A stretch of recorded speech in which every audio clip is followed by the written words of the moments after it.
കൂടി good evening. നമുക്ക് ഇന്നത്തെ ന്യൂസ് അനാലിസിലേക്ക് കിടക്കാം. ഓക്കെ,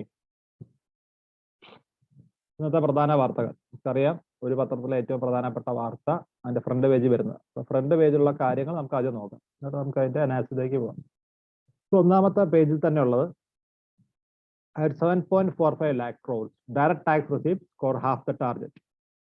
ഓൾറെഡി മോദിജി ഇട്ട ടാർഗറ്റിന്റെ പകുതി ഈ വർഷത്തെ റവന്യൂ ടാക്സ് എത്ര, ഒരു വർഷം എത്ര പിടിക്കണം, ഡയറക്ട് ടാക്സ് എത്ര പിടിക്കണം എന്നിട്ട് സർക്കാർ ഒരു ടാർഗറ്റ് ഉണ്ടാവും, ബഡ്ജറ്റിൽ ഒരു ടാർഗറ്റ് ഇടും. അപ്പോൾ മോദിജി 2022-23 ഇട്ട ടാർഗറ്റിന്റെ പകുതിക്ക് മേലെ ഓൾറെഡി കളക്ഷൻ വന്നു കഴിഞ്ഞു എന്നാണ് ഈ ന്യൂസ്. ഓക്കെ, രണ്ടാമത് ഇതിനകത്ത് ഇമ്പോർട്ടൻ്റ് ആയിട്ട് എന്താ ഉള്ളത് നോക്കാം. AAP minister in Delhi quits over attending conversion ceremony. നമുക്ക് ആവശ്യമല്ല. Fatalities among UN peace keeping force rising. ഇത് ഇമ്പോർട്ടൻ്റ് ആയ ഒരു ന്യൂസ് ആയിട്ട് നമുക്ക് കണക്കാക്കാം. Then Sri Lankan youth swims 13 kilometre to Tamil Nadu. ആവശ്യമില്ലാത്ത ന്യൂസാണ്. And city page. So first പേജിൽ രണ്ട് ന്യൂസാണ് നമുക്ക് കിട്ടിയത്. സോ നമ്മൾ നേരത്തെ ഇന്നലെയൊക്കെ എടുത്ത പോലെ ഡയറക്റ്റ് ആയിട്ട് ഇതിന്റെ ബാക്ക്ഗ്രൗണ്ട് അടക്കം വരുന്ന കമ്പൈലേഷനിൽ ഇത് ഈ വാർത്ത വന്നിട്ടുണ്ടോ നമുക്ക് അത് ചെക്ക് ചെയ്യാം.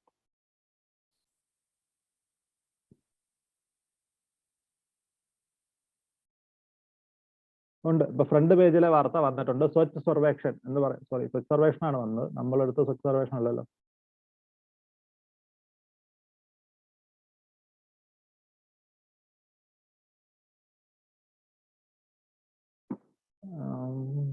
നമ്മൾ ഈ ഒരു കമ്പൈലേഷൻ മാത്രം എടുക്കുന്നതിന്റെ പ്രശ്നം അതാ. പലരും ചില സാധനങ്ങളൊക്കെ എന്ത് ചെയ്യും, സ്കിപ്പ് ചെയ്യും. അപ്പൊ നമ്മൾ 1-2 കമ്പൈലേഷനുകൾ എപ്പോഴും എടുത്ത് വെച്ച് നോക്കുന്നത് നന്നാവും, നെറ്റിൽ നിന്ന് കിട്ടുന്നതാണെങ്കിൽ. ഓക്കെ, അപ്പോൾ പത്രവുമായിട്ട് നമ്മൾ കമ്പയർ ചെയ്യണം. അപ്പോൾ അവിടെ നമ്മൾ നോക്കുമ്പോൾ ഒന്നാമത്തെ പ്രശ്നം, എൻ്റെ ഒരു കമ്പയറേഷനിൽ എന്തില്ല, ഒന്നാമത്തെ സാധനമില്ല. ബട്ട് രണ്ടാമത്തെ കമ്പയറേഷനിൽ അതുണ്ട്. 7.4 lakhs direct tax receipts crosses half the target. Direct ടാക്സുകൾ 2022-23 എത്രത്തോളം ടാക്സ് വരുമാനം കൊണ്ടുവരണം എന്ന് സർക്കാർ ഒരു ടാർഗറ്റ് ഉണ്ടാവും. ബഡ്ജറ്റ് ഇടുമ്പോൾ ഈ ടാർഗറ്റ് ഇടും. അപ്പോൾ ആ ടാർഗറ്റിന്റെ പകുതി നമ്മൾ ഓൾറെഡി പിടിച്ചു കഴിഞ്ഞു എന്നുള്ളതാണ് വാർത്ത. മറ്റേ ഗ്രാഫൊക്കെ കൊടുത്തിട്ടുണ്ട്. ഡയറക്ട് ടാക്സ് മൊത്തം 23%. അതിൻ്റെ അകത്ത് നമ്മൾ റീഫണ്ട് കൊടുക്കുമല്ലോ. നമ്മൾ TDS ഒക്കെ പിടിച്ചു കഴിഞ്ഞാൽ നമ്മുടെ വരുമാനം 4 ലക്ഷം 5 ലക്ഷത്തിൽ കുറവാണെങ്കിൽ റീഫണ്ട് കിട്ടും. അപ്പോൾ റീഫണ്ട് ഒക്കെ കൊടുത്തതിന് ശേഷം 16.3 എന്ന് പറഞ്ഞാൽ കോർപ്പറേറ്റ് ടാക്സിൽ ഉണ്ടായത് ഇൻക്രീസിനേക്കാൾ കൂടുതൽ ഇൻക്രീസ് ആണ് ഉണ്ടായെന്നാണ് പറയപ്പെടുന്നത്. So gross collection reach 8.98 lakh crores. Tax refunds jump 81% of proceeding year to touch 1.5 lakhs. Finance Ministry says revenues have been registering steady growth. So Modiji ഒരു കാര്യത്തിൽ എന്ത് ചെയ്യുന്നുണ്ട്, ടാക്സ് പിരിക്കുന്ന കാര്യത്തിൽ സർക്കാരിനെ കടത്തി കെട്ടാൻ ആരുമില്ല. ടാക്സ് എന്നുള്ള കളക്ഷൻ, ടാക്സ് എന്നുള്ള വരുമാനം കൂടിക്കൊണ്ടേ ഇരിക്കുകയാണ് സർക്കാർ. India's net direct tax collection till October നമ്മൾ പറഞ്ഞു കഴിഞ്ഞു 7.45 ലക്ഷം കോടി ഓൾറെഡി കിട്ടിക്കഴിഞ്ഞു. അത് ടാർഗറ്റിന്റെ പകുതിക്ക് മേലെ ഓൾറെഡി ക്രോസ് ചെയ്തു. Net personal income tax collections grew എന്ന് പറഞ്ഞാൽ ഇൻകം ടാക്സ് കളക്ഷൻ കൂടി, മറ്റ് ടാക്സുകൾ കൂടി, കോർപ്പറേറ്റ് ടാക്സിന്റെ കളക്ഷൻ കൂടി. സോ മൊത്തത്തിൽ ഒന്നെങ്കിൽ ടാക്സിന്റെ റേറ്റ് സ്ലാബ് മോദിജി കൂട്ടിയതോ, അഥവാ അല്ലെങ്കിൽ നമുക്ക് എന്തും പറയാം tax collection department, revenue department കൂടുതൽ കാര്യക്ഷമമായി വർക്ക് ചെയ്യുന്നത് കൊണ്ടും ആവാം. Underlining that direct tax collections continue to register a steady growth, the ministry said tax refunds had jumped 81% over preceding. So ടാക്സുകളും കൂടി, അതുപോലെ തന്നെ ടാക്സ് റീഫണ്ടുകളും കൂടി. നമുക്ക് വരുമാനം സ്ലാബിൽ താഴെയാണെങ്കിൽ ആ ടാക്സ് എന്ത് ചെയ്യപ്പെടും, TDS ഒക്കെ റീഫണ്ട് ചെയ്യപ്പെടും. സോ അതും കൂടിയതാണ് പറയപ്പെടുന്നത്. ഇത്രയുള്ള ന്യൂസ്. ഇതിൻ്റെ അകത്ത് എന്തൊക്കെ നമുക്ക് മനസ്സിലാക്കാനുണ്ട്. What is direct tax? അപ്പോൾ നിങ്ങൾക്ക് അറിയാം, നമ്മൾ നേരിട്ട് ഒരു ഇൻഡിവിജ്വൽ ടാക്സ് പെയറോ അല്ലെങ്കിൽ ഒരു കമ്പനിയോ ഓർഗനൈസേഷനോ ഡയറക്റ്റ് ആയിട്ട് ഗവൺമെന്റിന് പേ ചെയ്യുന്ന ടാക്സ് ആണ് ഡയറക്ട് ടാക്സ്. ഉദാഹരണത്തിന് നമ്മൾ എന്ത് കൊടുക്കുന്നു, നമ്മുടെ പ്രോപ്പർട്ടി ടാക്സ് കൊടുക്കുന്നു, അല്ലെങ്കിൽ ഇൻകം ടാക്സ് കൊടുക്കുന്നു. ഇതൊക്കെ എന്തൊരു എക്സാമ്പിൾ ആണ്, ഡയറക്ട് ടാക്സിന് എക്സാമ്പിൾ ആണ്. റൈറ്റ്. സോ എന്തിനാണ് ഡയറക്ട് ടാക്സ് വെക്കുന്നതെന്ന് ചോദിച്ചാൽ, നമ്മുടെ നാട്ടിൽ പ്രത്യേകത ഉണ്ട്. നമ്മുടെ ഡയറക്ട് ടാക്സ് പ്രോഗ്രസീവ് ആണ്. എന്ന് പറഞ്ഞാൽ എല്ലാവർക്കും ഒരുപോലല്ല, എല്ലാവർക്കും ടാക്സ് ഈക്വൽ അല്ല. ഇക്വിറ്റി ആണ് നമ്മൾ ബേസ് ചെയ്യുന്ന സാധനം. എന്ന് പറഞ്ഞാൽ കൂടുതൽ വരുമാനമുള്ളവൻ കൂടുതൽ കൊടുക്കണം. സോ വലിയ പണക്കാരൊക്കെ 30% ഇൻകം ടാക്സ് കൊടുക്കണം. എന്നാൽ 4 ലക്ഷത്തിലൊക്കെ വരുമാനം താഴെയുള്ള ആൾ ഇൻകം ടാക്സ് എന്ത് ചെയ്യണ്ട, കൊടുക്കേണ്ട കാര്യമേ ഇല്ല. സോ സ്ലാബ് അനുസരിച്ചിട്ടാണ്, പ്രോഗ്രസീവ് ആണ്, ഇക്വിറ്റി ബേസ് ചെയ്തിട്ടുള്ള ഒരു സിസ്റ്റമാണ്. ടാക്സ് കൊടുക്കാനുള്ള ആളുടെ കഴിവനുസരിച്ചിട്ടാണ് നമ്മൾ എന്ത് ചെയ്യുന്നത്, ടാക്സ് നിശ്ചയിക്കുന്നത്. റൈറ്റ്. ഇവിടെയും സിഗ്നിഫിക്കൻസ് ഓഫ് ഡയറക്ട് ടാക്സ് എന്തൊക്കെയാന്ന് പറയുന്നുണ്ട്. ഇക്വിറ്റി, പ്രോഗ്രസീവ് ആണ്, objective of social equality, productive, revenue from direct taxes increases or decreases automatically with change in national income or wealth of the country. Certainty. Indirect tax പോലല്ല, ഉറപ്പായിട്ട് ഈ പൈസ കിട്ടുന്നുള്ള ഉറപ്പാണ്, direct അല്ല.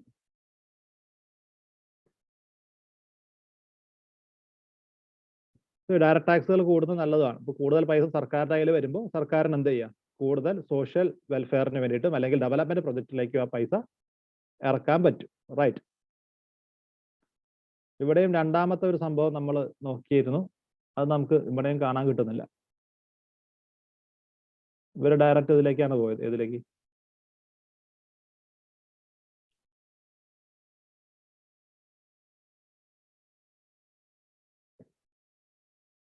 Direct ആയിട്ട് അടുത്ത ന്യൂസ് എന്ന് പറയുന്നത് അവരെ സംബന്ധിച്ച് എഡിറ്റോറിയലാണ്. സോ ഇവിടെ ഫ്രണ്ട് പേജിൽ പക്ഷെ വരുന്ന എല്ലാ ന്യൂസിനും നമ്മൾ പ്രാധാന്യം കൊടുക്കണം. അപ്പോൾ നമുക്ക് പത്രത്തിലേക്ക് തിരിച്ചു വരാം. കമ്പൈലേഷൻ ഇല്ലാത്തൊരു ന്യൂസ് ഇവിടെ ഉണ്ട്. Fatalities among UN peacekeeping forces rising. Number of fatalities among United Nations peacekeeping force is in direct attacks is growing, said UN Under Secretary.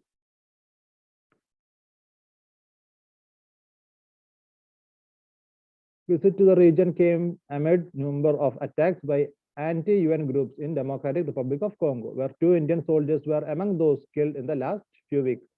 So ഇതിന്റെ കോണ്ടെക്സ്റ്റ് നമ്മൾ മനസ്സിലാക്കേണ്ടത് ലോകത്ത് സമാധാനം ഇല്ലാതായിക്കൊണ്ടിരിക്കുകയാണ് എന്ന് വേണം നമ്മൾ മനസ്സിലാക്കാൻ. സോ ഇതിന് ഇമ്പോർട്ടൻസ് ഉണ്ട്. ബാക്കി 112 പേജിൽ കാണാം എന്ന് പറഞ്ഞിട്ടുണ്ട്. വേണേൽ 12 പേജിലേക്ക് ചാടാം. കാരണം എന്താ വെച്ചാൽ UN പീസ് കീപ്പിംഗ് ഫോഴ്സിന്റെ ഉദ്ദേശം എന്താണ്? ലോകത്ത് സമാധാനം നിലനിർത്തുക. അപ്പോൾ UN പീസ് കീപ്പിംഗ് ഫോഴ്സിന്റെ ഭാഗമായിട്ടുള്ള സോൾജിയേഴ്സിന്റെ മരണനിരക്ക് കൂടുന്നു എന്ന് പറഞ്ഞാൽ മൊത്തത്തിൽ ലോകത്ത് അക്രമങ്ങൾ കൂടുന്നു, അല്ലെങ്കിൽ ഈ പറയുന്ന സിവിൽ വാർസ്, രാജ്യങ്ങൾ തമ്മിലുള്ള യുദ്ധം, ഇതൊക്കെ കൂടിക്കൂടി വരികയാണെന്ന് അർത്ഥം. റൈറ്റ്. സോ 12ാമത്തെ പേജിലേക്ക് നമുക്ക് ഡയറക്റ്റ് പോയാൽ അതിന്റെ ബാക്കിയുണ്ടെന്ന് പറയുന്നുണ്ട്. UN peacekeepers need to robust mandates to be able to go after armed groups. പ്രധാനപ്പെട്ട വാർത്തയാണ്. സോ ഇത് നിങ്ങൾക്ക് വായിക്കാവുന്ന ഒരു സാധനമാണ്. Troop and police contributing countries need to be very much the loop and involve the process of making decisions of peacekeeping. We have been making a lot of efforts to improve the geographical diversity of nations providing forces, says peacekeeping force. India പോലെ രാജ്യങ്ങളുടെ പ്രത്യേകത, നമ്മൾ പണ്ട് മുതലേ ജവഹർലാൽ നെഹ്റുവിന്റെ കാലം മുതലേ ഈ ലോക സമാധാനത്തിന് വേണ്ടി നടത്തിയ കോൺട്രിബ്യൂഷൻ പ്രധാനപ്പെട്ട കാര്യമാണ്. UN പീസ് കീപ്പിംഗ് ഫോഴ്സിന് വേണ്ടി നമ്മുടെ സൈനികരെ വിട്ടുകൊടുത്തിട്ടുണ്ട്. ഓക്കെ. ഇന്ത്യൻ ആർമി എന്നുള്ള ആൾക്കാരാണ് UN പീസ് കീപ്പിംഗ് ഫോഴ്സിൽ ഒരു വലിയ വിഭാഗം എന്ന് വേണേൽ പറയാം. പക്ഷെ മറ്റ് പല രാജ്യങ്ങളും അതുപോലെ കോൺട്രിബ്യൂട്ട് ചെയ്യുന്നില്ല. അതിൻ്റെ പരാതിയാണ് പുള്ളി പറഞ്ഞത്. ഇപ്പോൾ ജോഗ്രഫിക്കൽ ഡൈവേഴ്സിറ്റി, ഇതിൻ്റെ അകത്ത് വരുന്ന സോൾജേഴ്സിൽ എല്ലാ രാജ്യങ്ങളും ആൾക്കാർ വരണമെന്നാണ് ഇവർ ആഗ്രഹിക്കുന്നത്. പക്ഷെ പലരും എന്ത് ചെയ്യുന്നില്ല, അതിലേക്ക് ആളെ കൊടുക്കുന്നില്ല എന്നുള്ളത് പ്രധാനപ്പെട്ട പ്രശ്നമാണ്. Fatalities due to malicious act, not illness or accidents, that were one of the decline, are rising from 13 in 2020 to 25 in 2021. പ്രധാനപ്പെട്ട കാര്യമാണ് UN പീസ് കീപ്പിംഗ് ഫോഴ്സിലുള്ള ആൾക്കാരുടെ മരണനിരക്ക്. അത് രോഗം പിടിച്ചിട്ടോ ആക്സിഡന്റിലോ ഉള്ളതല്ല, വാർ ഫ്രണ്ടിൽ വെടികൊണ്ടിട്ടും അതുപോലെ തന്നെ ഈ പറയുന്ന ഭീകരാക്രമണത്തിലും ഒക്കെ മരിച്ചു പോകുന്നവരുടെ എണ്ണം സ്റ്റഡി ആയിട്ട് കൂടിക്കൂടി വരികയാണ്. സോ ഇത് എന്ത് പറഞ്ഞു തരുന്നു? ലോകത്തിന്റെ ഒരു പോക്ക് സമാധാനത്തിൽ നിന്ന് കൂടുതൽ കലുഷിതമായ ഒരു കാലത്തിലേക്കാണ് ലോകം പോകുന്നത് എന്നുള്ളതിന്റെ ഒരു സൂചകമായിട്ട് വേണം നമുക്ക് എടുക്കാം. Many of our peacekeeping operations are in an environment that is deteriorating both from the point of view of political environment but also security environment. ഇപ്പോൾ മൊത്തത്തിൽ ലോകം വളരെ മോശം അവസ്ഥയിലേക്കാണ് പോകുന്നത്, ടെററിസം കൂടി വരുന്നു തുടങ്ങിയ കാര്യങ്ങളാണ് പുള്ളി പറഞ്ഞിട്ടുള്ളത്. പർട്ടിക്കുലർ ഇൻ ആഫ്രിക്കയിൽ ഈ പറയുന്ന കോങ്കോയിലൊക്കെ ഒന്നുണ്ട്, സിവിൽ വാറുകൾ നടക്കുന്നുണ്ട്, ഫാക്ഷൻസ് ഉണ്ട്, ഡയമണ്ട് കടത്തുന്നത് പോലുള്ള മാഫിയാസ് ഉണ്ട്. ഇവരൊക്കെ ഉണ്ടാകുന്ന പ്രശ്നങ്ങൾ കൂടി വരുന്നു എന്നാണ് പുള്ളി പറയുന്നത്.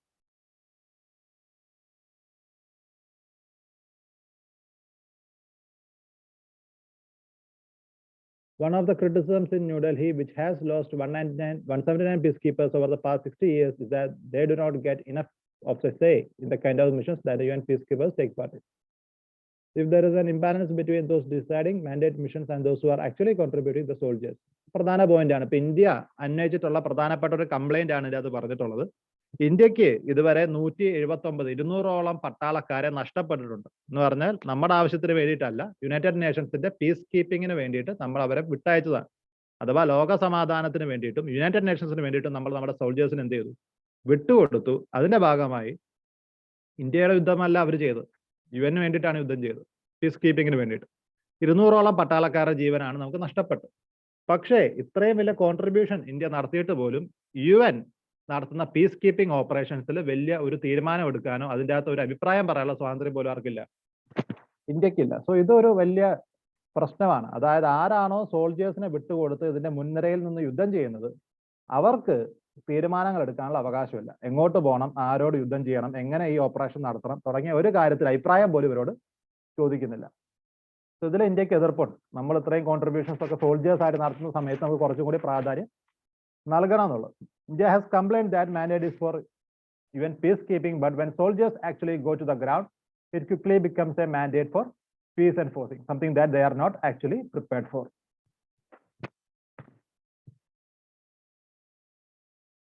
ഇത് ഇന്ത്യൻ നേച്ചറുടെ അടുത്ത കംപ്ലൈന്റ് ആണ്, റൈറ്റ്? ഇത് നമ്മൾ പീസ് കീപ്പിംഗ് എന്നൊക്കെ പറഞ്ഞാൽ പോലും ഗ്രൗണ്ടിലേക്ക് ഇറങ്ങി കഴിയുമ്പോൾ പിന്നെ അവിടെ നടക്കുന്നത് എന്താണ്? ശരിക്കുള്ള യുദ്ധം മാത്രമാണ് നടക്കുന്നത്. സോ ഇത് പലപ്പോഴും വേണ്ടത്ര പ്രിപ്പറേഷൻ അവർക്ക് ഉണ്ടാവാറില്ല എന്നാണ് ഇവർ പറഞ്ഞത്. We have been making a lot of efforts to improve geographical diversity in our troops and police contributing countries.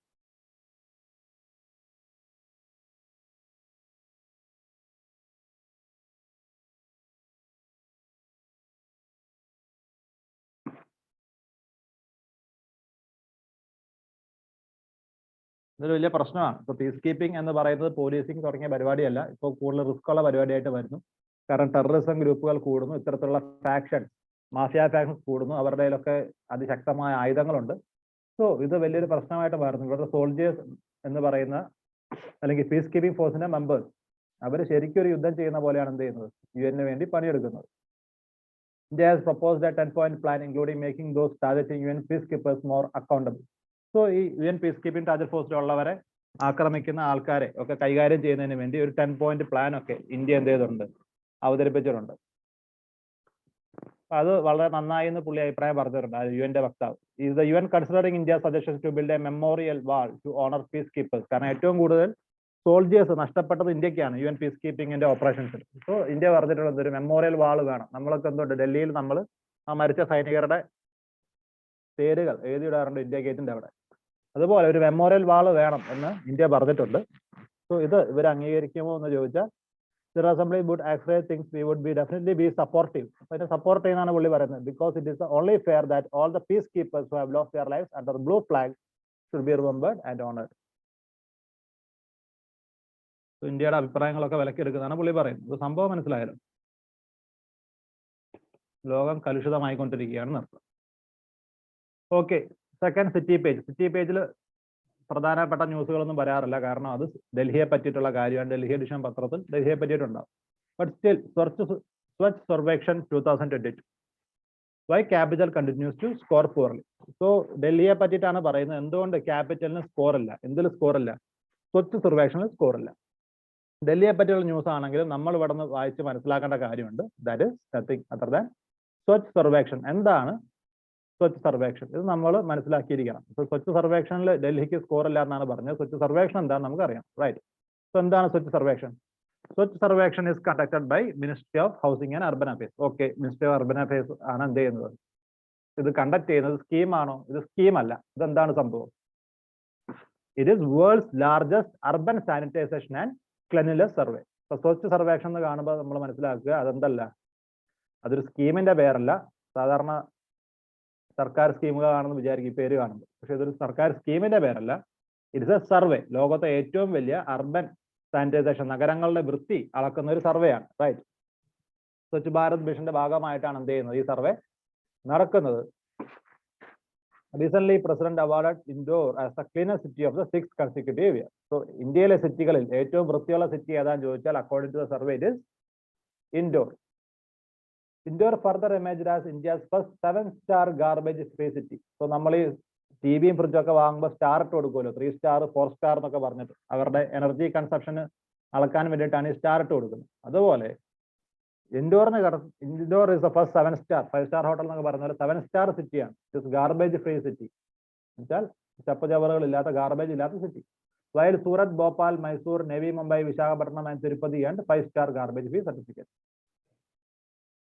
എന്തായാലും മുംബൈയും ഡൽഹി ഒന്നും നേവി മുംബൈ ഉണ്ട്. Okay, Survekshan was completely digitized with ULB submitting one of the documentation online through a portal. Best performing states have been divided into 2 categories. states with more than 100 local bodies and states with less than 100 local bodies, means urban local bodies.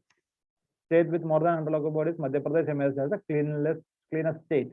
So 100 മേലെ സിറ്റികളുള്ള city bodies ഉള്ള സംസ്ഥാനങ്ങൾ, 100 താഴെ city bodies ഉള്ള സംസ്ഥാനങ്ങൾ. ഉദാഹരണത്തിന് ഇപ്പോൾ കേരളം ചിലപ്പോൾ 100 താഴെയുള്ളതിലായിരിക്കും വരിക. 100 മേലെ ഉള്ളതിൽ മധ്യപ്രദേശ് ആണ് ഏറ്റവും വൃത്തിയുള്ള സിറ്റി എന്നാണ് പറയപ്പെടുന്നത്.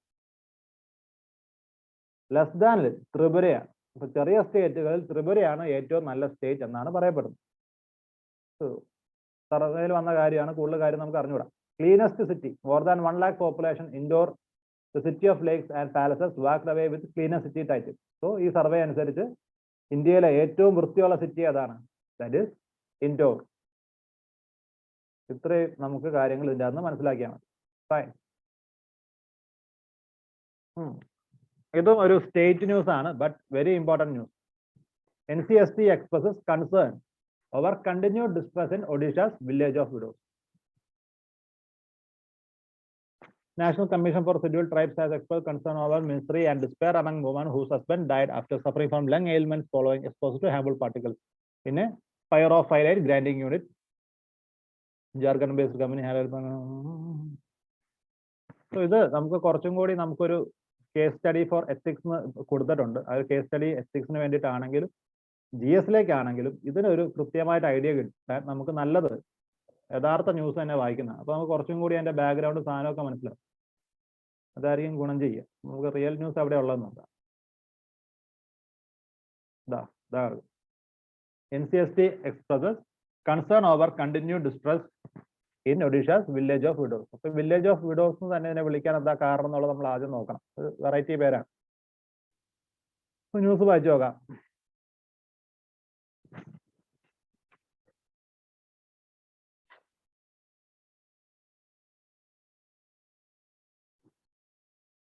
മദരംഗ ജ്യോതി എന്ന് പറയുന്ന വില്ലേജ് ആണ് ഈ പറയുന്ന പർട്ടിക്കുലർ പ്ലേസ്. ഭുവനേശ്വറിന്റെ അടുത്താണ്, അഥവാ ഒഡീഷയിലാണ്. എന്താണ് സംഭവം? ഇവിടെ ഒരു ഫാക്ടറി ഉണ്ട്, പൈറോഫൈലൈറ്റ് ഫാക്ടറി. അഥവാ പൈറോഫൈലൈറ്റ് എന്ന് പറയുന്ന പ്ലാസ്റ്റിക് മുതൽ ഒരുപാട് കാര്യത്തിന് ഉപയോഗിക്കുന്ന ഒരു അലൂമിനിയം കോമ്പൗണ്ട് അല്ലെങ്കിൽ ഓറ് പോലൊരു സാധനമാണ് പൈറോഫൈലൈറ്റ്. അതിന് വേർതിരിച്ചെടുക്കുന്ന ഒരു ഫാക്ടറി ഉണ്ട്. അവിടെയാണ് ഈ വില്ലേജിലുള്ള ഭൂരിഭാഗം ആൾക്കാരും ജോലി ചെയ്യുന്നത്. സോ ഇമ്പോർട്ടന്റ് ആയ സാധനം, as per an estimate around 40 men aged below 40 have died in മദരംഗ ജ്യോതി. എന്ന് പറഞ്ഞാൽ 40 വയസ്സ് എന്ന് പറഞ്ഞാൽ വലിയൊരു പ്രായമല്ല, റൈറ്റ്, ചെറുപ്പമാണ്. 40 വയസ്സിന് താഴെ പ്രായമുള്ള 40-നേറെ ആൾക്കാർ, മീൻസ് എസ്പെഷ്യലി മെൻ, അവര് മരിച്ചു കഴിക്കുന്നു ഈ വില്ലേജിൽ. എന്തുകൊണ്ടാണ്? ഈ ആണുങ്ങളാണ് ഈ ഫാക്ടറിയിൽ ജോലിക്ക് പോകുന്നത്. സോ ഇത്തരത്തിൽ ചെറുപ്പമായ ആണുങ്ങൾ പെട്ടെന്ന് മരിച്ചു പോകുന്നത് കൊണ്ടാണ് ഈ വില്ലേജിനെ വില്ലേജ് ഓഫ് വിഡോസ് എന്ന് വിളിക്കാൻ കാരണം. സോ നമുക്ക് പേര് ഒറ്റയടിക്ക് പിടി കിട്ടി. എന്തുകൊണ്ടാണ് വില്ലേജ് ഓഫ് വിഡോസ് എന്ന് വിളിക്കാൻ കാരണം? കാരണം ആണുങ്ങളൊക്കെ മരിച്ചു പോവാണ് ചെറുപ്പത്തിൽ തന്നെ. When I visited Madhuranga Jyoti recently, 7 to 8 such more women came to me and narrated their plight. After Labour Court awarded compensation to few women, everyone thought the matter came to end there. ഇവർ കോടതിയിൽ പോയി ഒരു labour court എന്ത് ചെയ്തു? ഭർത്താവ് മരിച്ചുപോയവർക്ക് ചെറിയ എന്തോ compensation കൊടുക്കാൻ വിധിച്ചു. പക്ഷെ അവിടെ ഒന്നും കാര്യങ്ങൾ നിന്നില്ല. Still this is continuing. Lungs of most of the workers here are affected. They had symptoms of tuberculosis. Jharkhand-based company held that pyrophyllite mining rights over. ഇപ്പോൾ ഒരു കമ്പനി ഫൈറോഫൈലൈറ്റ് മൈനിങ് നടക്കുന്നതാണ് കാരണം. ഈ കമ്പനി എന്ത് ചെയ്യുന്നില്ല? ഇനി ബാക്കി നമുക്ക് ഊഹിക്കാവുന്നേ ഉള്ളൂ. ഇവരുടെ വർക്കേഴ്സിന് വേണ്ടത്ര പ്രൊട്ടക്റ്റീവ് ഗിയറുകളോ മാസ്കുകളോ, ഇവിടെ ഹെൽത്തി ആയിട്ട് വർക്ക് ചെയ്യാനുള്ള ഒരു സംവിധാനമോ, അവർക്ക് വേണ്ട പ്രൊട്ടക്റ്റീവ് ഗിയറുകളോ ഒന്നും ഇവര് പ്രൊവൈഡ് ചെയ്യുന്നില്ല. എന്നാൽ ഇത്രയും പ്രശ്നം ഉണ്ടാവത്തില്ല, റൈറ്റ്. സോ ഇവർക്ക് വർക്ക് ചെയ്യാനുള്ള നല്ല സാഹചര്യങ്ങൾ ഇവിടെ ഇല്ല എന്നതാണ് അർത്ഥം. ഇവരെ ചൂഷണം ചെയ്യാനുള്ള അർത്ഥം. ഇവിടുത്തെ ലേബർ ലോസ് ഒന്നും അത് ഉറപ്പാക്കുന്നുമില്ല.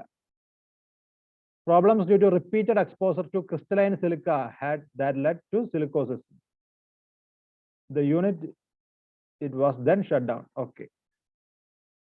Shut down ചെയ്തതാണ് പറഞ്ഞത്. Health crisis began when workers of the grinding unit started complaining breathing problems. അങ്ങനെ ആ ഒരു ചെറിയ യൂണിറ്റ് മാത്രം ഷട്ട് ഡൗൺ ചെയ്തു എന്ന് പറയപ്പെടുന്നു. കോമ്പൻസേഷൻ, വളരെ കുറഞ്ഞ കോമ്പൻസേഷൻ മാത്രമേ മരിച്ചവരുടെ വീട്ടുകാർക്ക് കിട്ടിയിട്ടുള്ളൂ. National Human Rights Commission seeking compensation dedicated local labor office look into the matter. Labor court granted compensation of 46 lakhs which was to be shared among. Okay, 46 lakhs കാണുമ്പോൾ നമ്മൾ വിചാരിക്കും കുഴപ്പമില്ല, പക്ഷെ 16 ഫാമിലിക്കും കൂടിയാണ് 46 lakhs. വളരെ കുറവാണ്.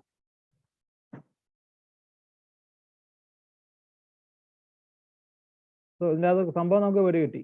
ഒഡീഷയിലും ഇതുപോലെ തന്നെ പല നഗരങ്ങളിലുള്ള പ്രശ്നമാണ്. ഇപ്പോഴും വേണ്ടത്ര നല്ല വർക്കിംഗ് അറ്റ്മോസ്ഫിയർ അല്ലെങ്കിൽ ഒരു ഹെൽത്തി ആയിട്ട് നമ്മളുടെ വർക്കേഴ്സിന്, ഫാക്ടറി വർക്കേഴ്സിന് വർക്ക് ചെയ്യണമെങ്കിൽ അവർക്ക് അതിനുള്ള ഗിയർ കൊടുക്കണം. അപ്പൊ ഗൾഫിലൊക്കെ ആണെങ്കിൽ പെയിന്റ് അടിക്കാൻ പോകുന്നവന് വരെ അവരെന്ത് ചെയ്യും? വളരെ ഗ്ലൗസും ഈ പറയുന്ന ഷൂവും ഹെൽമെറ്റും എല്ലാ സംവിധാനം കൊടുക്കും. ഇവൻ എങ്ങാനും തെന്നി വീണാൽ ഇവരൊന്നും പറ്റാതിരിക്കാനുള്ള സേഫ്റ്റി മെഷേഴ്സ് ഉണ്ട്. അങ്ങനെ ഒരു മെഷേഴ്സും ഇവിടെയുള്ള കമ്പനികൾ കൊടുക്കുന്നില്ല. ഇവരുടെ ജീവനൊരു വിലയും കൊടുക്കുന്നില്ല എന്നുള്ളതാണ് ഇവിടുത്തെ ഏറ്റവും വലിയ ethical issue. Government inaction, state bureaucracy has turned a blind eye to the problem. സ്വാഭാവികം, ഇന്ത്യ ആകുമ്പോൾ പിന്നെ അങ്ങനെയൊക്കെ ഉണ്ടാവും. Heroin seized, West Bengal BJP court. അടുത്ത ഇമ്പോർട്ടന്റ് ന്യൂസ് പോയിട്ട് ഇതിലേക്ക് വരാം. Graded response action plan. Recently, first stage of revised graded response action was implemented.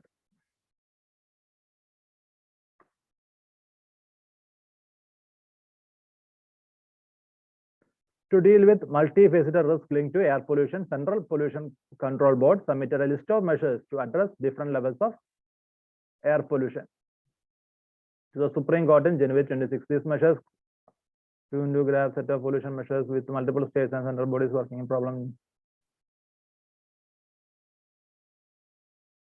Under the revised action plan, restrictions on polluting activities will be dependent on air quality index rather than PM2 particulars per matter, per concentration. Stages of GRAP. In stage 1,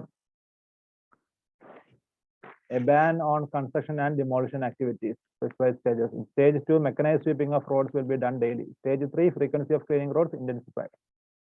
Okay, വലിയ സംഭവമുള്ള കാര്യമൊന്നുമല്ല.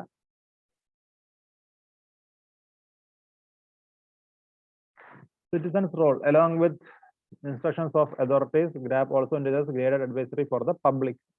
Measures include properly tuning engines of their vehicles, ensuring accurate air pressure and tires, and upgrading pollution under control certificate.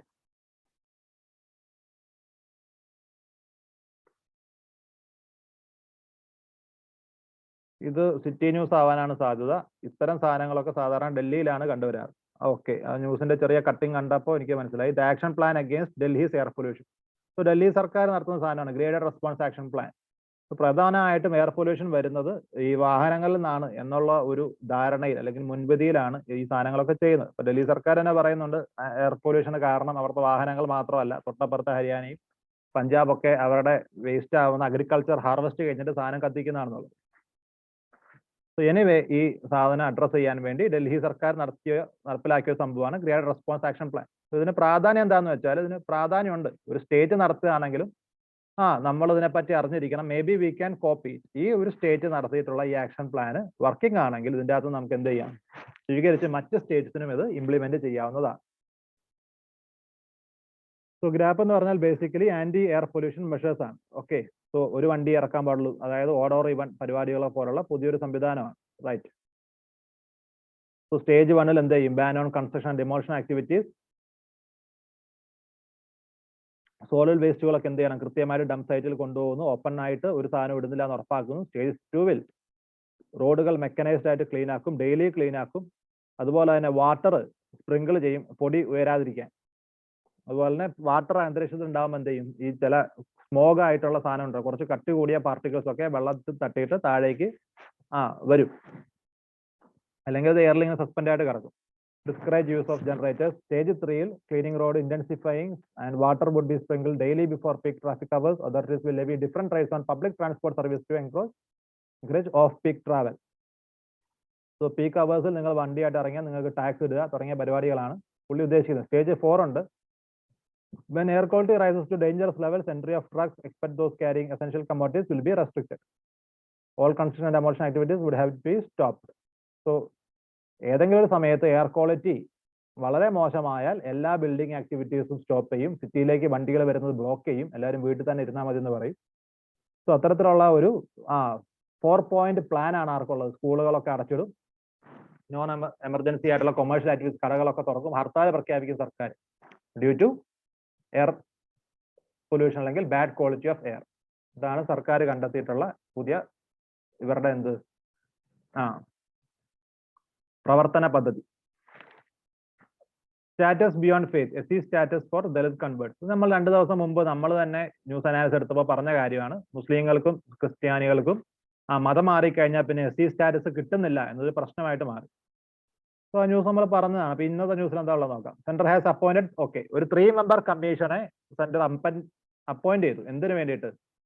മതം മാറിയ ആൾക്കാരുണ്ടല്ലോ, ക്രിസ്ത്യാനികളും മുസ്ലിമുകളുമായി മതം മാറിക്കഴിഞ്ഞാൽ ഇവർക്ക് SC status ഇല്ലാതാവുന്നത് ശരിയോ തെറ്റോ, ഇതിനെപ്പറ്റി എന്ത് ചെയ്യണം? ഒരു പഠനം നടത്തണം, റൈറ്റ്? സോ അവരെയും കൂടി നമ്മൾ SC ആയിട്ട് കണക്കാക്കേണ്ടതെന്ന വിഷയം പഠിക്കാൻ വേണ്ടി ഒരു 3 അംഗ കമ്മിറ്റിയെ വെച്ചു. 85 സുപ്രീം കോടതി agreed that historical discrimination may continue even after members of SC convert to other religion. 85-ൽ സുപ്രീം കോടതി തന്നെ പറഞ്ഞിട്ടുണ്ട്, മതം മാറിയത് കൊണ്ട് മാത്രം എത്രയോ കാലങ്ങളായിട്ട് ഈ ഷെഡ്യൂൾഡ് കാസ്റ്റിൽപ്പെട്ട ആൾക്കാർ അനുഭവിച്ച ദുരിതങ്ങൾ മാറാൻ പോകുന്നില്ല. It is to be welcomed that the Balakrishnan Commission has been asked specifically to examine changes that does go through after conversion. So കമ്മീഷനോട്, ബാലകൃഷ്ണൻ കമ്മീഷനെയാണ് ഏൽപ്പിച്ചിരിക്കുന്നത്. കമ്മീഷനോട് എന്താണ് ആവശ്യപ്പെട്ടിരിക്കുന്നത്? ഒരു SC മതം മാറിയാൽ അവരുടെ ജീവിതത്തിൽ എന്തൊക്കെ മാറ്റങ്ങളാണ് ഉണ്ടാവാൻ പോകുന്നത്, അതോ മാറ്റങ്ങളെ ഉണ്ടാവുന്നില്ലേ തുടങ്ങിയ കാര്യങ്ങൾ കൃത്യമായി പഠിക്കാനാണ് കമ്മീഷനോട് പറഞ്ഞിട്ടുള്ളത്. അവരുടെ സോഷ്യൽ സ്റ്റാറ്റസ്, ഡിസ്ക്രിമിനേഷൻ ഫേസിങ്, ഇതിലൊക്കെ എന്തെങ്കിലും കുറവുണ്ടോ, അവർ ലൈഫ് സ്റ്റൈൽ മെച്ചമാവുന്നുണ്ടോ, അതൊക്കെയാണ് നോക്കേണ്ടത്. National Commission for Religious and Linguistic Minorities headed by also examined the issue. It is 2000 report. The panel made a categorical recommendation in favor. Okay. പണ്ട് രംഗനാഥ മിശ്ര എന്ന് പറയുന്ന ആളുടെ നേതൃത്വത്തിൽ ഒരു കമ്മീഷൻ ഉണ്ടായിരുന്നു. അവര് ഇതിനെപ്പറ്റി പഠിച്ച് റിപ്പോർട്ട് കൊടുത്തപ്പോൾ അവര് കൃത്യമായി പറഞ്ഞത് SC സ്റ്റാറ്റസ് മതം മാറിയതുകൊണ്ട് ഇവർക്ക് കൊടുക്കാതിരിക്കരുത്, അവർക്കും എന്ത് ചെയ്യണം, എല്ലാ റിലീജിയനിൽ പെടുന്ന ദളിതർക്കും ഈ SC സ്റ്റാറ്റസ് കൊടുക്കണം എന്നാണ് ആ കമ്മീഷൻ അന്ന് അഭിപ്രായപ്പെട്ടിരുന്നത്. പക്ഷേ ഇതുവരെ നടപ്പിലായില്ല എന്ന് മാത്രം. Main counter view are well known. Discrimination and deprivation being the consequence of caste-based Hindu social order. SC status should not be extended to those who have converted to Christianity and Islam. All the benefits involved may be seen as incentive to mass conversion. Another objection is that share of reservation pie available to Dalits among Hindus may shrink if new sections are included. Okay. So ഇത് കൊടുക്കരുത് എന്നുള്ള view എന്താണ്? കൊടുക്കരുത് എന്നുള്ള view പ്രത്യേകിച്ച് ഒരു കാര്യം, ഒരു പോയിന്റ്, ഫസ്റ്റ് പോയിന്റ് എന്ന് പറയുന്നത്, അതായത് മറ്റ് റിലീജിയനിലുള്ള ആൾക്കാരെ, ദളിതിനെ, കൺവേർട്ടഡ് ദളിതിനെ SC സ്റ്റാറ്റസ് കൊടുക്കരുത് എന്ന് പറയാനുള്ള കാരണം SC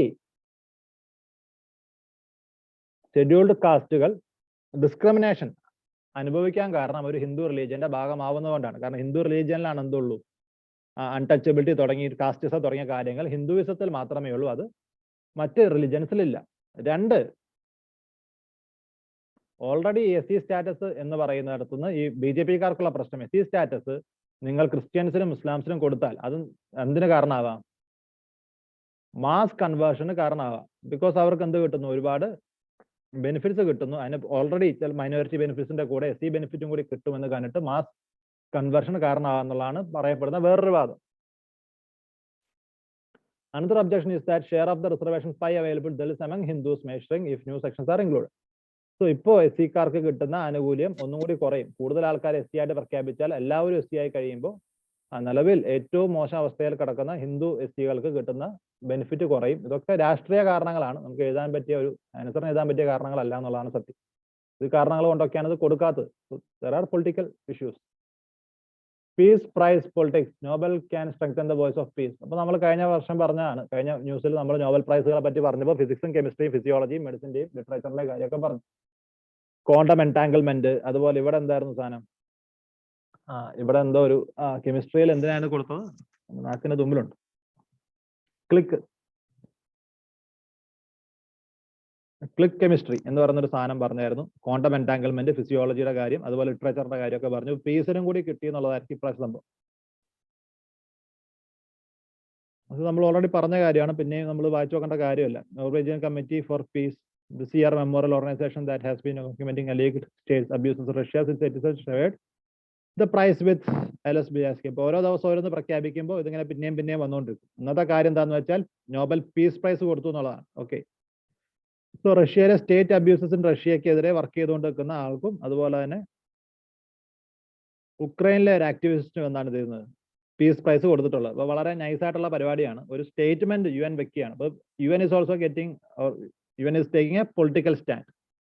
ഇപ്രാവശ്യത്തെ രസകരമായ പരിപാടിയാണ് ഇവിടെ UN ചെയ്തിട്ടുള്ളത്. ഇപ്രാവശ്യത്തെ പീസ് പ്രൈസ് 2 പേർക്കാണ് UN കൊടുത്തിട്ടുള്ളത്. ഒരാൾ റഷ്യയെന്നും മറ്റാൾ യുക്രൈനും.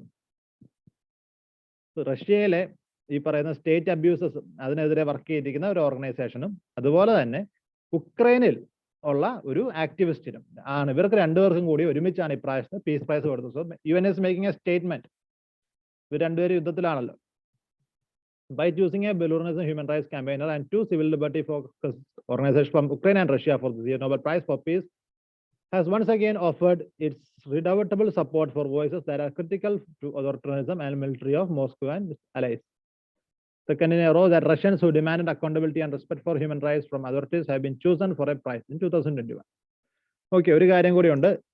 അടുപ്പിച്ച് രണ്ടാമത്തെ വർഷമാണ് റഷ്യൻ ഗവൺമെന്റിന്റെ എതിരെ അല്ലെങ്കിൽ റഷ്യൻ ഗവൺമെന്റ് മനുഷ്യാവകാശ രഹിത അല്ലെങ്കിൽ മനുഷ്യരഹിത ആക്ടിവിറ്റീസിനെ ചോദ്യം ചെയ്യുന്ന ഒരാൾക്ക് എന്ത് ചെയ്യുന്നു പീസ് പ്രൈസ് കൊടുക്കുന്നു. കഴിഞ്ഞ പ്രാവശ്യം ഇതുപോലെ റഷ്യൻ ഗവൺമെന്റിനെ ചോദ്യം ചെയ്യുന്ന അല്ലെങ്കിൽ ഗവൺമെന്റിന്റെ ഈ പറയുന്ന മനുഷ്യവിരുദ്ധ ഡെമോക്രാറ്റിക് വിരുദ്ധ പരിപാടികൾക്കെതിരെ വർക്ക് ചെയ്യുന്ന ആൾക്കാണ് പീസ് പ്രൈസ് കൊടുത്തത്. ഇപ്രാവശ്യം അങ്ങനെയാണ്.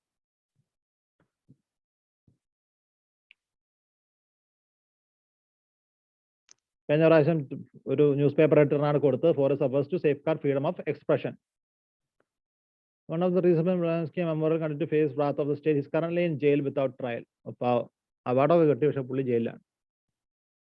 Okay, next news. Coalition of the world. അപ്പൊ നമ്മൾ നേരത്തെ വായിച്ച സാധനമായിട്ട് കൂട്ടി വായിക്കാവുന്ന ഒരു സാധനമാണ്. ലോകത്തിന്റെ ഒരു കൂട്ടായ്മ നശിച്ചുകൊണ്ടിരിക്കുകയാണ് എന്നാണ് ആൾക്കാർ പറയുന്നത്. So world is at A crisis. Okay, ലോകത്തിന് ഒരു UN അല്ലെങ്കിൽ യുണൈറ്റഡ് നേഷൻസിന്റെ ഒക്കെ ഉദ്ദേശം എന്താണ്? ലോകത്തെ എല്ലാ രാജ്യങ്ങളെയും ഒരുമിച്ച് കൊണ്ടുപോകുക, ഒരു വേൾഡ് ഗവൺമെന്റ് ഓർ ഒരു ലോക അസംബ്ലി, എല്ലാ രാജ്യങ്ങളുടെയും ഒരു കൂട്ടായ്മ ഉണ്ടാക്കുക, എല്ലാവരും ഒത്തൊരുമിച്ച് മുന്നോട്ട് പോകുക എന്നതാണ് യുഎന്റെ ഒക്കെ ഒരു ഉദ്ദേശം. So right now world is going through a crisis എന്നാണ് ആൾക്കാർ പറയുന്നത്. അതായത് ലോകത്തിന്റെ സമാധാനം, നമ്മുടെ സമാധാനം മാത്രമല്ല ലോക സമാധാനം എന്ത് ചെയ്യാൻ ഇല്ലാതായിക്കൊണ്ടിരിക്കുന്ന ഒരു അവസ്ഥയാണ് ഇവിടെ ഉള്ളത്. സോ ഈ സമയത്ത് ഇന്ത്യക്ക് വലിയ പ്രാധാന്യം ഉണ്ടെന്നാണ് ഇവർ പറയുന്നത്. ഓക്കെ, അപ്പൊ നമുക്ക് വാർത്ത വായിച്ചു നോക്കാം. UN ഇവിടെ ഇന്ത്യയെ സംബന്ധിച്ച് എന്താണ് ഇന്ത്യക്ക് ചെയ്യാൻ പറ്റുന്നത്. So background, league of Nations ഉണ്ടായി, അത് പിന്നെ പൊളിഞ്ഞുപോയി, നമുക്കറിയുന്ന കാര്യമാണ്. വേൾഡ് വാർ 2 പുള്ളിക്ക് ഒന്നും ചെയ്യാൻ പറ്റില്ല എന്ന് ഉറപ്പായി. വേൾഡ് വാർ 2 ശേഷം പുള്ളിയുടെ സ്ഥാനത്തേക്ക് UN വന്നു. ഫ്യൂച്ചർ വാറുകൾ, ഇനി ഭാവിയിൽ മറ്റു യുദ്ധങ്ങൾ ഉണ്ടാവാതിരിക്കുക, ലോക സമാധാനം പരിപാലിക്കുക, ഇതൊക്കെയാണ് യുഎന്റെ ലക്ഷ്യങ്ങൾ. Claims to be one place where all world nations can discuss common problems. എല്ലാവർക്കും വന്ന് അവരുടെ പ്രശ്നങ്ങൾ പറയാവുന്ന ഒരു സ്ഥലമാണ് UN എന്നാണ് UN അവകാശപ്പെടുന്നത്. Now 75 years later, rising conflict situations suggest it's time to go back to first principles of Charter. Recently, United Nations Secretary General Antonio Guterres made an assessment of global governance. He said world is in big trouble. Okay, നമ്മൾ പറഞ്ഞ കാര്യം തന്നെ. നമ്മൾ നേരത്തെ ആ ഫാറ്റാലിറ്റീസ് എന്നാണ് എന്ത് ചെയ്തത് ഊഹിച്ചെടുത്തത്. ഇതേ സംഭവം പുള്ളി പറഞ്ഞിട്ടുണ്ട്. സോ സെക്രട്ടറി ജനറൽ എന്ത് പറഞ്ഞു? ലോകം വലിയ ഒരു ആപത്തിലാണെന്ന് പുള്ളി പറഞ്ഞു. Gridlocked in colossal global dysfunction. Even the G20 is in the trap of geopolitical divide. So പരസ്പരം യുക്രൈൻ റഷ്യൻ വാറിൽ തന്നെ നമ്മൾ കണ്ടു, 2 സൈഡുകൾ പിടിച്ചിട്ട് ആൾക്കാർ എന്ത് ചെയ്യുന്നു, ഡിവൈഡ് ചെയ്യുന്നു, ജിയോ പൊളിറ്റിക്കൽ ഡിവൈഡ്. ക്വാഡ് പോലുള്ള രാജ്യങ്ങൾ ഒരുമിച്ച് നിന്നിട്ട് എന്ത് ചെയ്യുന്നു, ചൈനയ്ക്ക് പണി കൊടുക്കുന്നു, ചൈന അപ്പുറത്തുനിന്ന് ഒരു ടീമിനെ ഉണ്ടാക്കുന്നു. അങ്ങനെ പല പല ഗ്രൂപ്പുകൾ, ഗ്യാങ്ങുകളായിട്ട് പ്രശ്നങ്ങൾ നടന്നുകൊണ്ടേയിരിക്കുകയാണ്. സോ ഇന്റർനാഷണൽ ഇഷ്യൂസ് കൂടി വരിക. എക്കണോമി, വേൾഡ് എക്കണോമി 3% ചെറുതായി എന്നാണ് പറയപ്പെടുന്നത് ബിക്കോസ് ഓഫ് ദിസ് ഇഷ്യൂസ്. കാരണം ആൾക്കാർ എന്ത് ചെയ്യുന്നു, അങ്ങോട്ടും ഇങ്ങോട്ടും ഒരുപാട് പ്രശ്നങ്ങൾ, അടിപിടിയാണ് ലോകത്ത്, സമാധാനം കുറഞ്ഞു വരിക. ഈ സമയത്താണ് എന്ത് പറയുന്നത്,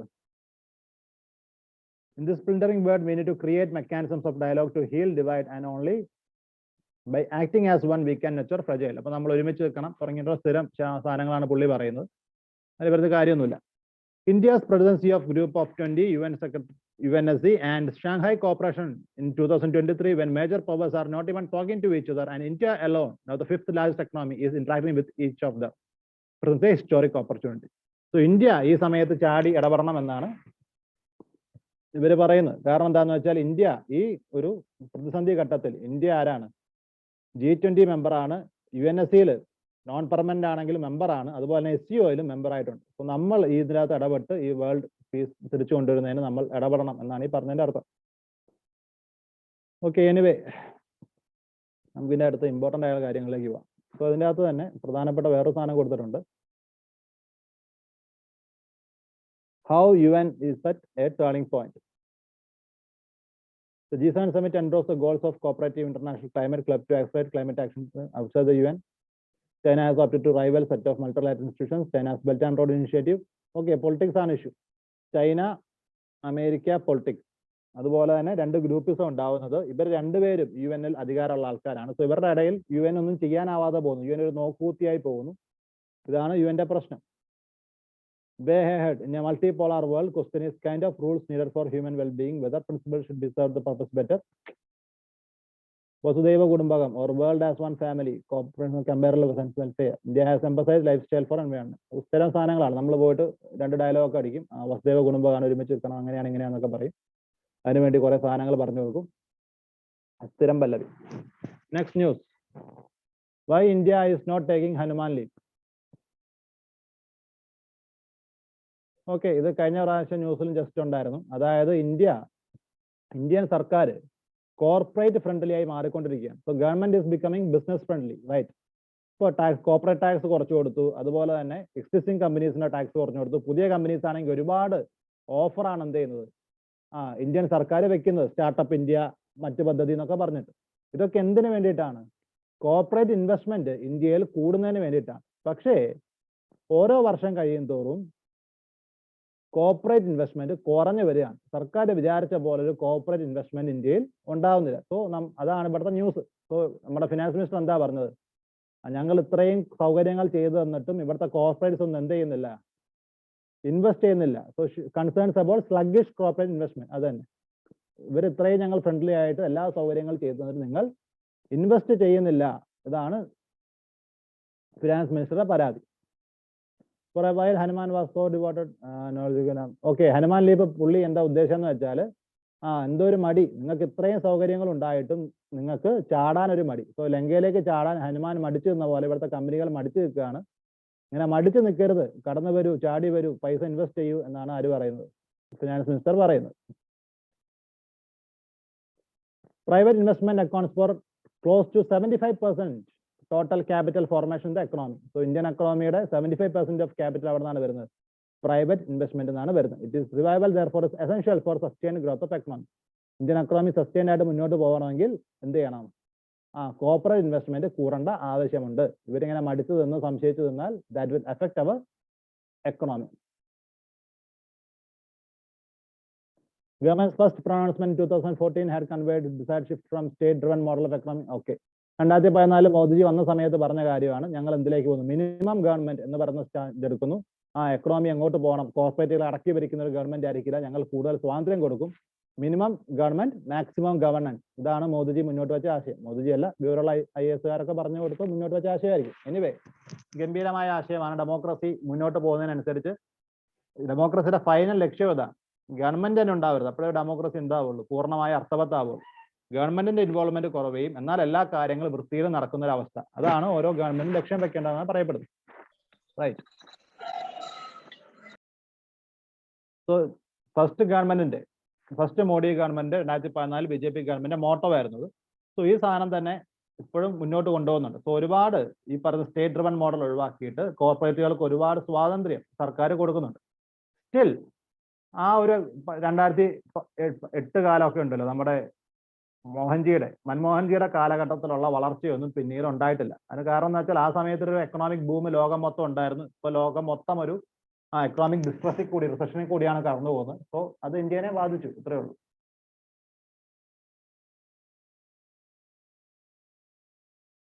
Minimum government could end up in putting public investment on hold, failing to expand aggregate demand when it was needed. So നിങ്ങൾ മിനിമം ഗവൺമെന്റ് എന്ന് പറഞ്ഞ് നിന്നിട്ട് കാര്യമല്ല, ഇത്തരം സാഹചര്യങ്ങൾ ഗവൺമെന്റ് മുൻകൈ എടുത്തിട്ട് സ്റ്റേറ്റ് ഡ്രിവൺ ആയിട്ട് കാര്യങ്ങൾ ചെയ്യണം എന്നാണ് ചില ആൾക്കാരുടെ അഭിപ്രായം. One lever that government could have pulled as it watched private investment decline was to set up public investment. Point ആണ്. അപ്പൊ ഗവൺമെന്റ് ഈ പ്രൈവറ്റ് ഇൻവെസ്റ്റ്മെന്റ് കുറയുന്നതായിട്ട് കണ്ട സമയത്ത് ഗവൺമെന്റ് ചെയ്യേണ്ടിരുന്ന ഒരു കാര്യം, ഇൻവെസ്റ്റ്മെന്റ് കുറഞ്ഞാൽ നമ്മുടെ ക്യാപിറ്റൽ കുറഞ്ഞാൽ അത് എക്കണോമിയെ ബാധിക്കും. So at the time government should have increase public investment for public expenditure. കാരണം നമുക്കറിയാം, ഗവൺമെന്റ് സ്പെൻഡ് ചെയ്യുമ്പോഴോ പൈസ കൂടുതലായിട്ട് മണി സപ്ലൈ വന്ന് പൈസ സ്പെൻഡ് ചെയ്യപ്പെടുമ്പോഴാണ് എന്ത് ചെയ്യുന്നത്, എക്കണോമിക് ഗ്രോത്ത് ഉണ്ടാവുന്ന, എക്കണോമി മൂവ് ചെയ്യത്തും. സോ ഗവൺമെന്റ് അത് ചെയ്യണമായിരുന്നു എന്നാണ് പറയുന്നത്. Since 47, every turning point of growth in India was preceded by a significant shift upward public investment rate. ഇപ്പൊ ചരിത്രം എടുത്ത് നോക്കിയാൽ 47 മുതൽ ഇന്ത്യൻ എക്കണോമിയിൽ വളർന്നിട്ടുള്ള ഓരോ വളർച്ചയിലും എങ്ങനെയാണ് സ്റ്റാർട്ട് ചെയ്തത്? പബ്ലിക് ഇൻവെസ്റ്റ്മെന്റിൽ ഒരു അപ്വാർഡ് ഷിഫ്റ്റ്, ഒരു ഗിയർ മാറ്റി വലിയൊരു എമൗണ്ട് പബ്ലിക് ഇൻവെസ്റ്റ്മെന്റ് ചെയ്യാൻ സർക്കാരുകൾ തയ്യാറാവുന്നതിന്റെ ഭാഗമായിട്ടാണ് ഇന്ത്യയിൽ എല്ലാ കാലത്തും എക്കണോമിക് വളർച്ച ഉണ്ടായിട്ടുള്ളത് എന്നാണ് പറയുന്നത്. Government has for long nursed an aversion to the government playing a role in capital formation. പക്ഷെ മോദി ഗവൺമെന്റ് അങ്ങനെയല്ല, ക്യാപിറ്റൽ ഫോർമേഷൻ ഗവൺമെന്റ് റോൾ കുറയ്ക്കുകയും പ്രൈവറ്റ് പ്ലേയേഴ്സിന്റെ റോൾ കൂട്ടാനുമാണ് ഗവൺമെന്റ് ശ്രമിക്കുന്നത്. Experience during pandemic seems to have brought about a change of mind. Union budget of 2022 was defined by historic നമുക്കറിയുന്ന കാര്യമാണ്. പക്ഷേ corona വന്നപ്പോൾ കാര്യം മാറി. പിന്നെ മുന്നോട്ട് പോവുകയാണെങ്കിൽ പ്രൈവറ്റുകൾ പ്ലേയേഴ്സ് ഒന്നും പൈസ ഇറക്കില്ല എന്ന് മനസ്സിലായപ്പോൾ ആദ്യമായിട്ട് 2022 ബഡ്ജറ്റ് എന്ത് ചെയ്തു? ഒരു ഹ്യൂജ് എമൗണ്ട് പ്രൈവറ്റ് സ്പെൻഡിങ്ങിന് വേണ്ടി മാറ്റിവെച്ചു.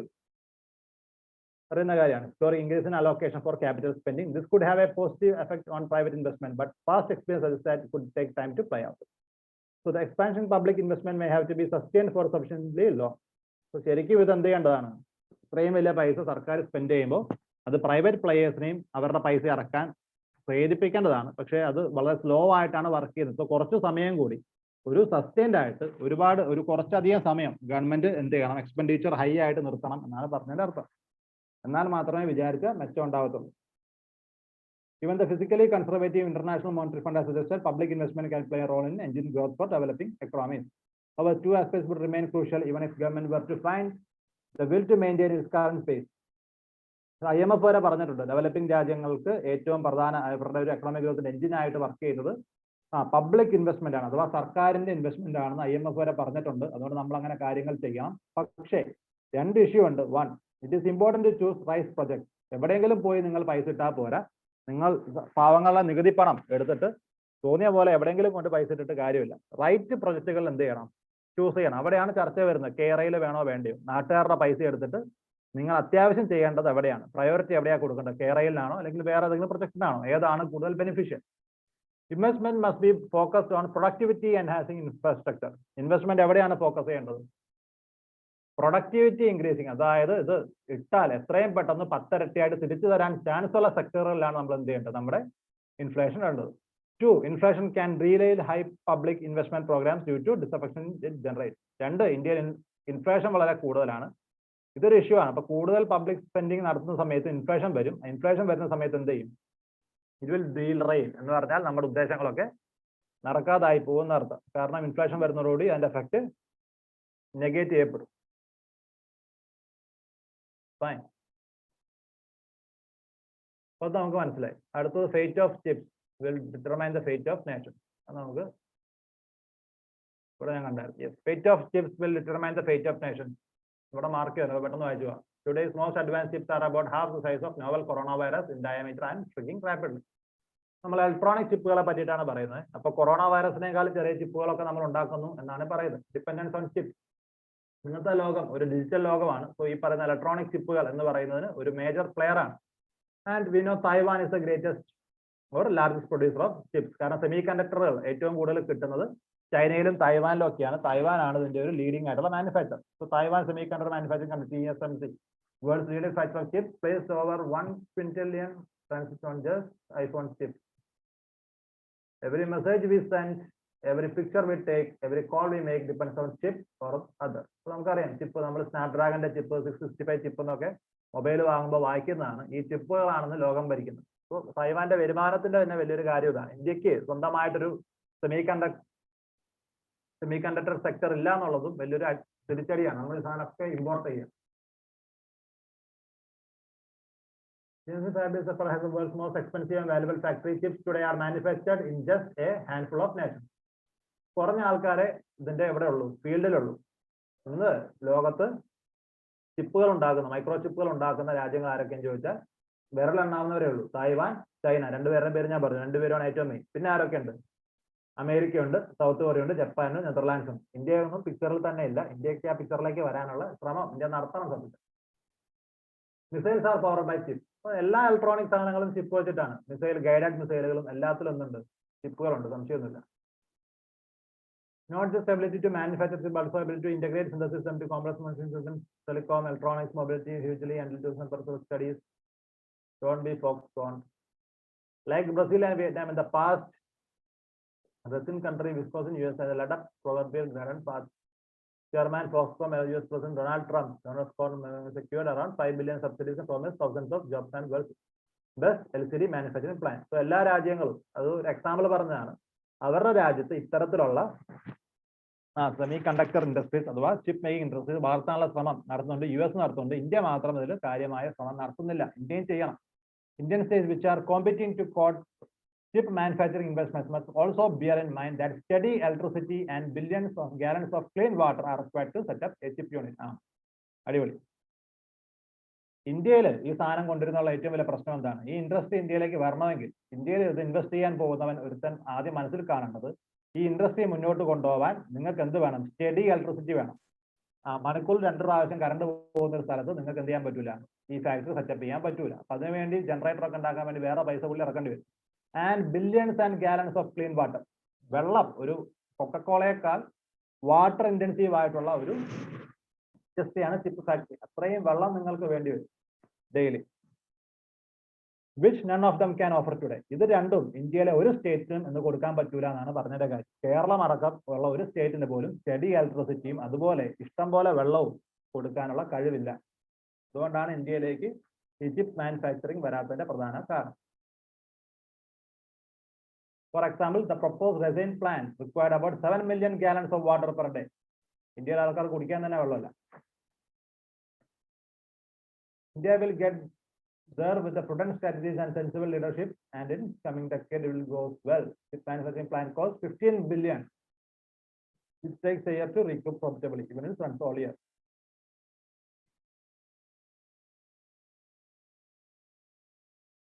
Ukraine war, COVID-19 is more complicated now. Every major economic superpower is using the money its best minds to win the silicon battle. Silicon battle എന്ന് പറഞ്ഞാൽ സിലിക്കൺ ആണ് നമ്മുടെ സെമി കണ്ടക്ടർസ് ഒക്കെ main semi conductor ആണ് silicon, അറിയാലോ. അതുകൊണ്ടാണ് ഇതിനെ silicon ബാറ്റിൽ എന്ന് വിളിക്കുന്നത്. സോ ഇന്നത്തെ ലോകത്തെ പ്രധാന സംഭവമാണ് സെമി കണ്ടക്ടർ ഇൻഡസ്ട്രി അഥവാ മൈക്രോചിപ്പ് മേക്കിംഗ് ഇൻഡസ്ട്രി. സോ ഇതിൽ ഡോമിനേറ്റ് ചെയ്യാൻ വേണ്ടി മേജർ എക്കോണമികൾ ശ്രമിച്ചുകൊണ്ടിരിക്കുന്നുണ്ട്. അതിനെ വിളിക്കുന്ന പേരാണ് silicon battle. more ways than one. India can afford to lose the war only at its own peril. ഇന്ത്യക്ക് ഇത് വിട്ട് കളയാം, പക്ഷെ അത് ഇന്ത്യക്ക് വലിയ നഷ്ടം ഉണ്ടാകും. പക്ഷെ ചെയ്താലും വലിയ പ്രശ്നമാണ്. ഇത് ലാഭത്തിലാവാൻ ഇയേഴ്സ് എടുക്കും. വലിയ ഇൻവെസ്റ്റ്മെന്റ് വേണ്ട സാധനമാണ്. പോരാത്തതിന് ഇത്രയും വർഷത്തേക്ക് huge amount of water and electricity നമ്മൾ പ്രൊവൈഡ് ചെയ്യണം. ഇഷ്യൂസ് ആണ്. Fine. Disparity among states in facilities for eye donation. ആവശ്യമില്ല. UN peacekeeping force need robust mandates to be able to go after armed groups. നമ്മൾ discuss ചെയ്ത് കഴിഞ്ഞു. China's Communist Party holds meet to set agenda for upcoming Congress. ഇത് നമുക്ക് അത്രത്തോളം ആവശ്യമുള്ള സാധനമാണെന്ന് ചോദിച്ചാൽ വലിയ ആവശ്യം പറയാനില്ല. എന്നാലും എന്തെങ്കിലും പോയിന്റ് കിട്ടിയാലോ, അതുകൊണ്ട് നമുക്ക് വായിച്ചു നോക്കാം. ഇത് കമ്പൈലേഷൻ ആകുമ്പോൾ ഇവരെന്തായാലും മാർക്ക് ചെയ്തിട്ടുണ്ട്. മാർക്ക് ചെയ്ത് മാത്രം വായിക്കാം. China's Communist Party leadership on Sunday gathered for a final key meeting to set an agenda for its upcoming twice-a-decade party congress, which is set to usher sweeping changes in personnel as President Xi Jinping begins an unprecedented third term. So മൂന്നാമത്തെ ടേമിലേക്ക് കടന്നിരിക്കുന്നത് ആര്? സിംഗ്പി. അടുത്ത ഇവിടെ എന്താ ഉള്ളത്? To approve the politics and drama. At the Congress, he is expected to outline CP's policies for the next 5 years. The previous Congress 2017 constitution was amended to add Xi's ideology, officially called Jinping thought and socialism, with Chinese crisis for a new era, evaluating him on a par with Mao Zedong. നമുക്ക് വലിയ use ഉള്ള കാര്യമൊന്നുമല്ല. ഒരു China base സാധനമാണ്.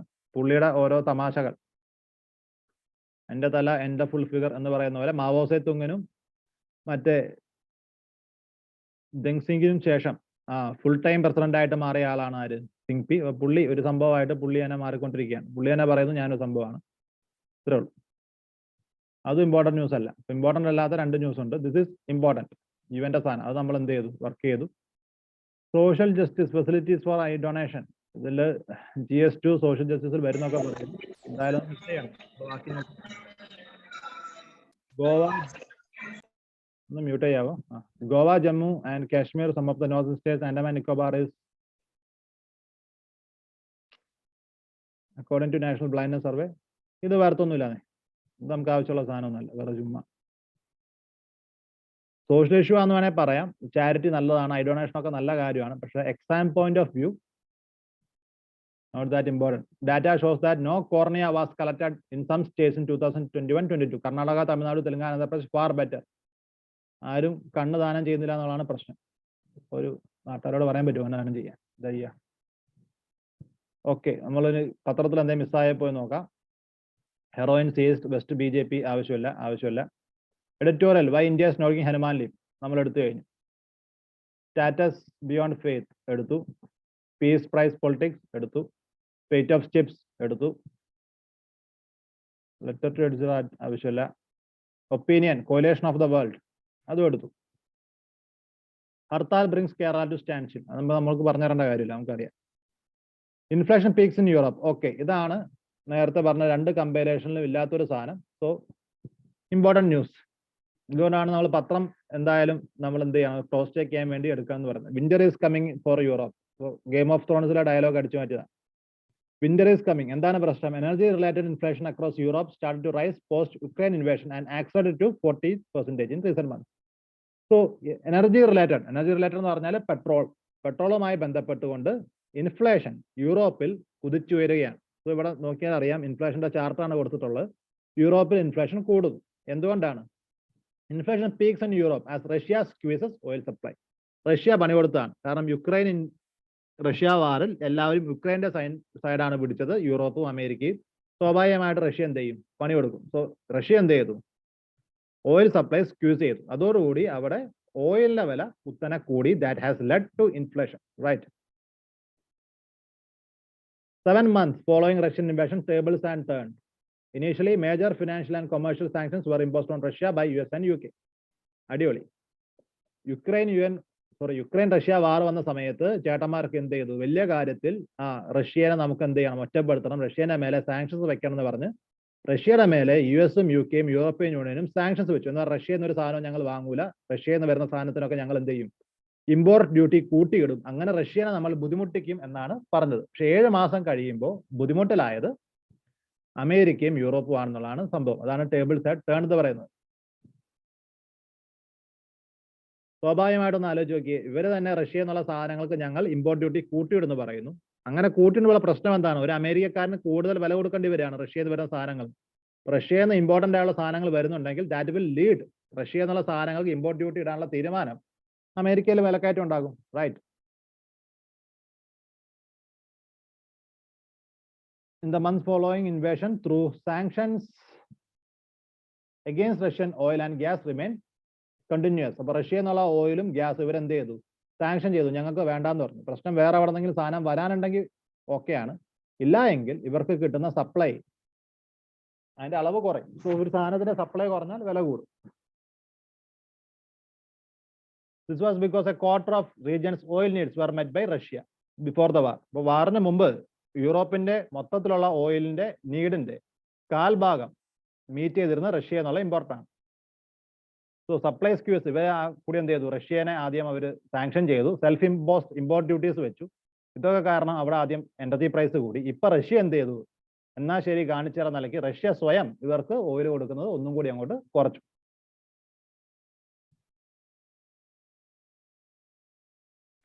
Energy related invasions try to start post the war and accelerated over 40% in recent months. So 40% വിലക്കയറ്റം.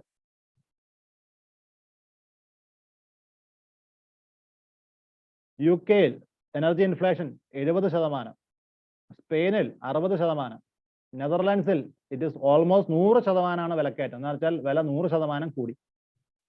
കാരണം Russia എന്നുള്ള oil supply Russia കുറച്ചു. അതിന് മുമ്പ് ഇവർ സെൽഫ് ഇമ്പോസ് ഇവർ തന്നെ എന്ത് ചെയ്തു? റഷ്യക്കുള്ള എതിർപ്പ് കാണിക്കാൻ വേണ്ടി റഷ്യ എന്നുള്ള സാധനങ്ങൾക്ക് ഇമ്പോർട്ട് ഡ്യൂട്ടി ഇട്ടു. അത് സ്വയം കുഴിച്ച കുഴിയായിരുന്നു ആൻസർ.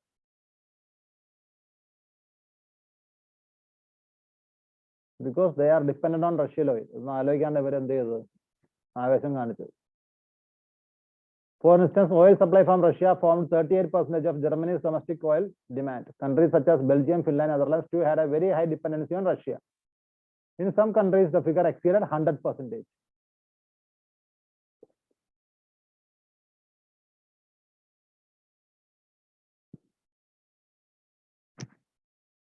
So, ഇത്രയേ ഉള്ളൂ. അതിന്റെ ഡാറ്റയൊക്കെ കൊടുത്തിട്ടുണ്ട്. ന്യൂസ് ഇത്രയേ ഉള്ളൂ. Then text and context പേജിലുള്ള സാധനം നമ്മൾ വായിച്ചു. Action plan against Delhi's air pollution. Okay, text and context പേജിലുള്ളതാണ്, സിറ്റി പേജിലുള്ളതല്ല. ഡൽഹി സർക്കാർ നടത്തുന്ന ഒരു ഫ്ലാഗ്ഷിപ്പ് പരിപാടി എന്ന രീതിയിൽ ഇമ്പോർട്ടൻ്റ് ആണ്, നമ്മൾ ഡിസ്കസ് ചെയ്ത് കഴിഞ്ഞു. Programming languages running on the crypto economy. Smart contracts which let you execute automated actions on blockchains are the backbone of crypto industry. To create them effectively, programming language as a must.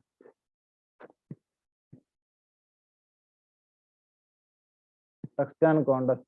All the 𝐸𝐸𝐚𝐸𝐸𝐸 stood for ആവശ്യമില്ല. People's politics. News campaign against drugs will be national drive, says Amit Shah. NIA files case against CPI Maoist.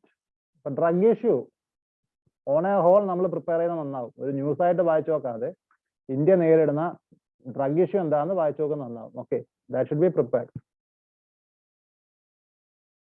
ഇന്നത്തെ പത്രത്തിലെ വാർത്തകളൊക്കെ ഏകദേശം കഴിഞ്ഞിരിക്കുന്നു.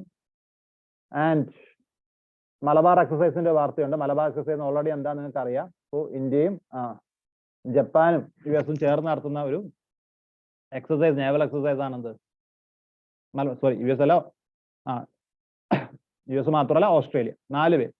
So അവരുടെ ചേർന്ന് നടത്തുന്ന ഒരു എക്സസൈസ് ആണ്, നേവൽ എക്സസൈസ് ആണ് മലബാർ എക്സസൈസ്. ഈ വർഷവും നടക്കും. സോ അത് നമുക്ക് മലബാർ എക്സസൈസ് എന്താണെന്ന് എന്നാ തുടങ്ങിയെന്നൊക്കെ അറിയാമെന്നുണ്ടെങ്കിൽ അത് അവിടെ കഴിഞ്ഞു. BJP wants to run the country on the basis of Manusmriti. News, Modi being 3-day Gujarat visit. So that's it. പിന്നെ സ്പോർട്സ് ന്യൂസേ ഉള്ളൂ. ഇന്നത്തെ ന്യൂസ് അനാലിസിസ് ഇവിടെ കഴിഞ്ഞിരിക്കും.